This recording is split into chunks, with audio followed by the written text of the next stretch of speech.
नमस्कार। ABC news में आप सभी का बहुत स्वागत है। इस वक्त पश्चिम बंगाल में सबसे बड़ा सियासी ड्रामा देखने को मिल रहा है। आपको बता दें कि पश्चिम बंगाल में विधानसभा चुनाव होने जा रहे हैं। 2 चरणों में चुनाव होगा, लेकिन उससे पहले केंद्रीय गृह मंत्री अमित शाह इस कदर भिड़े हैं पश्चिम बंगाल के मुख्यमंत्री ममता बनर्जी से, जिसके बाद में अब सियासत में एक नए ड्रामे की एंट्री हो चुकी है। आपको बता दें कि हाल ही में केंद्रीय गृह मंत्री अमित शाह ने 15 साल जो ममता बनर्जी की सरकार रही, उसके तमाम जो कारनामे हैं उसे जनता के सामने रखा है आरोप पत्र के जरिए। यानी कि चार्जशीट के तहत ममता बनर्जी के खिलाफ जो उनके 15 साल में जो जो काम आए, जो जो कारनामे थे, वो सभी अब आरोप पत्र के जरिए सामने रखे हैं जनता के, जिसके बाद में जमकर बवाल मच रहा है। और ममता बनर्जी इस तरीके से बौखला गई है कि उनकी बौखलाहट साफ तौर पर नजर आ रही है। अब हुआ क्या है, सबसे पहले आपको ये बताते हैं। तो केंद्रीय गृह मंत्री अमित शाह ने जब आरोप पत्र ममता बनर्जी के खिलाफ जारी किया, तो इसमें उन्होंने कई बड़ी बातें कही, जिसमें केंद्रीय गृह मंत्री अमित शाह ने कहा कि ममता बनर्जी हमेशा जब भी इलेक्शन होते, चाहे लोकसभा हो या फिर विधानसभा चुनाव हो पश्चिम बंगाल में, इस दौरान वो विक्टिम कार्ड खेलती है। वो कैसे? केंद्रीय गृह मंत्री अमित शाह ने ये भी बताया। अमित शाह ने कहा कि जब भी चुनाव होते हैं तो कभी पैर तुड़वा लेती है, या कभी सिर पर चोट लग जाती है, या फिर कभी बीमार पड़ जाती है। और कभी कभी तो ऐसा होता है कि चुनाव आयोग के सामने अपने आप को इतनी लाचार दिखाती है, जिसके बाद में चुनाव आयोग को ही गंदी गंदी गालियां दी जाती है। अब सवाल यहाँ पर ये खड़ा होता है कि ये बात कहीं ना कहीं देखे तो अमित शाह ने गलत नहीं कही है। आपको याद होगा साल 2021 में जब पश्चिम बंगाल में विधानसभा चुनाव हुए थे, इस दौरान ममता बनर्जी के पैर में चोट लग जाती है, जिसके बाद वो पैर पर प्लास्टर चढ़ाकर पूरे पश्चिम बंगाल में घूमती है, इलेक्शन के दौरान रैलियां करती है, जनसभाएं करती है। और उनकी वो तस्वीरें काफी ज्यादा वायरल हुई थी व्हील चेयर पे बैठते हुए।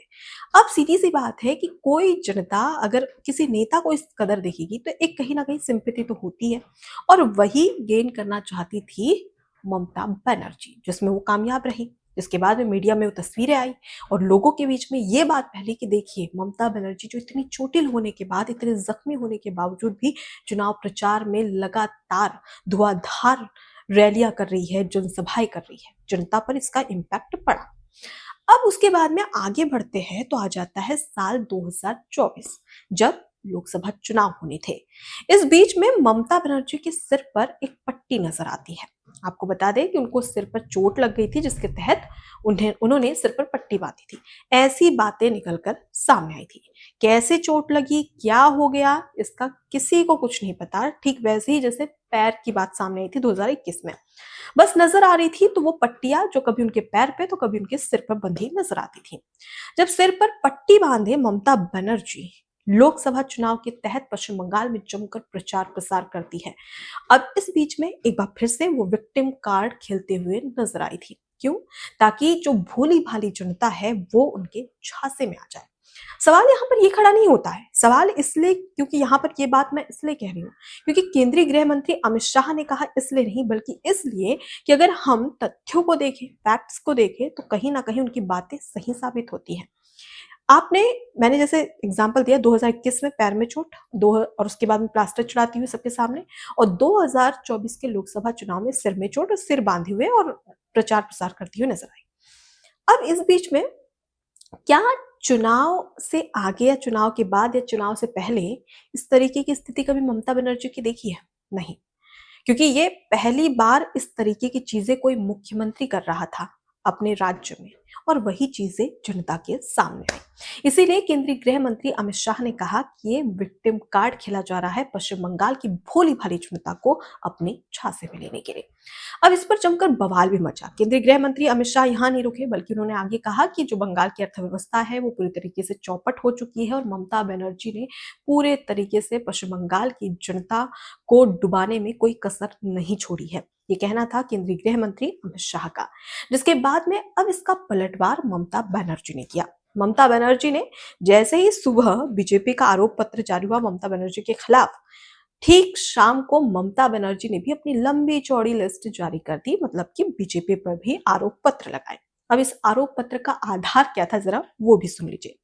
इस आरोप पत्र का आधार ममता बनर्जी महिला सुरक्षा को लेकर उठाती है और ममता बनर्जी ने बीजेपी के खिलाफ जो आरोप पत्र जारी किया था पश्चिम बंगाल में, उसमें ममता बनर्जी ने ये बात कही कि जो बीजेपी शासित राज्य है वहां पर महिला सुरक्षा और असुरक्षा को लेकर उन्होंने मुद्दा उठाया और ये बताया कि किस तरीके से बीजेपी शासित राज्यों में महिलाएं असुरक्षित हैं। सवाल ये है कि महिलाओं की सुरक्षा इस देश का सबसे महत्वपूर्ण मुद्दा है, चाहे वो घरेलू हिंसा को लेकर हो या रेप को लेकर हो या गैंगरेप को लेकर हो, अपहरण को लेकर हो या फिर अत्याचार को लेकर हो। इस देश में सबसे बड़ा मुद्दा है महिला सुरक्षा का, ये हम सभी जानते हैं। लेकिन ममता बनर्जी ने किस आधार पर महिला सुरक्षा की बात यहाँ पर उठाई है? सवाल यहाँ पर ममता बनर्जी से पूछा जाना चाहिए। एक खुद मुख्यमंत्री होकर, वो भी बतौर महिला मुख्यमंत्री होने के नाते, क्या ममता बनर्जी ने उन तमाम महिलाओं को, उन तमाम बच्चियों को जहां पर पश्चिम बंगाल में जिनके साथ रेप हुआ, गैंगरेप हुआ, क्या उन्हें न्याय दिलाया है? आपको याद होगा किस तरीके से कोलकाता में आरजिकल मेडिकल कॉलेज में एक ट्रेनी डॉक्टर, जिसकी बहुत ही ब्रूटल तरीके से रेप किया जाता है और उसकी हत्या कर दी जाती है, क्या उस पर ममता बनर्जी ने तुरंत एक्शन लिया था? क्या ममता बनर्जी सक्रिय थी जब पूरे देश में हड़ताल हुई? तमाम जो डॉक्टर, जो स्टाफ नर्स थे, उन लोगों ने हड़ताल शुरू की, पूरा देश खड़ा हुआ, तब जाके ममता बनर्जी सामने आई थी। वरना सबूत मिटाने की तमाम कोशिशें की गई थी और ये सारी चीजें मीडिया के सामने है। अब उसके बाद में दूसरी बड़ी बात कि एक और घटना दुर्गापुर में जो प्राइवेट मेडिकल कॉलेज था, वहां पर एक मेडिकल छात्रा जो रहती थी, उसका भी गैंग रेप हुआ था। उसको क्या न्याय मिला? वहां पर तो ममता बनर्जी ये कहती है कि भाई छात्रा इतनी रात को बाहर गई क्यों? ये चीजें ममता बनर्जी के शब्द थे। अब सवाल ये उठता है कि तुम खुद एक महिला हो और वो भी मुख्यमंत्री हो, तो तुम्हारी सबसे पहली प्रायोरिटी ये होनी चाहिए कि महिला सुरक्षा। पश्चिम बंगाल में क्या महिलाएं सुरक्षित है? सवाल यहाँ पर खड़ा होता है। वो कहते हैं ना कि जिसके खुद के घर शीशे के होते हैं वो दूसरों के घरों पर पत्थर नहीं फेंका करते। जब पहले अपने खुद के गिरेबान में झांकिए, उसके बाद देखिए कि सामने वाला कैसा है और कैसा नहीं। और ये बातें बिल्कुल सटीक बैठती है ममता बनर्जी पर। फिलहाल इस तमाम आरोप पत्र को लेकर बीजेपी और टीएमसी लगातार हमलावर है, लेकिन पश्चिम बंगाल की ये जो लड़ाई है, चुनावी लड़ाई, ये सबसे ज्यादा तमाम राज्यों से सबसे ज्यादा इंटरेस्टिंग हो रही है। क्यों? क्योंकि ममता बनर्जी की बौखलाहट साफ तौर पर नजर आ रही है। उन्हें कहीं ना कहीं डर है कि इस बार पश्चिम बंगाल में जो रिजल्ट होगा वो सभी को चौंकाने वाला होगा। और यही वजह है कि ममता बनर्जी कुछ भी अनर्गल बातें कह रही है और वही बातें जब मीडिया के सामने आती है तो ये पता चलता है कि ममता बनर्जी किस तरीके से उनकी पोल खुलती हुई नजर आ रही है। फिलहाल इस पूरे विश्लेषण को लेकर आपकी क्या राय है, आरोप पत्र को लेकर आपकी क्या राय है, कमेंट बॉक्स में जरूर बताइएगा। नमस्कार। एबीसी हिंदी न्यूज आज ही जुड़िए हर खबर के साथ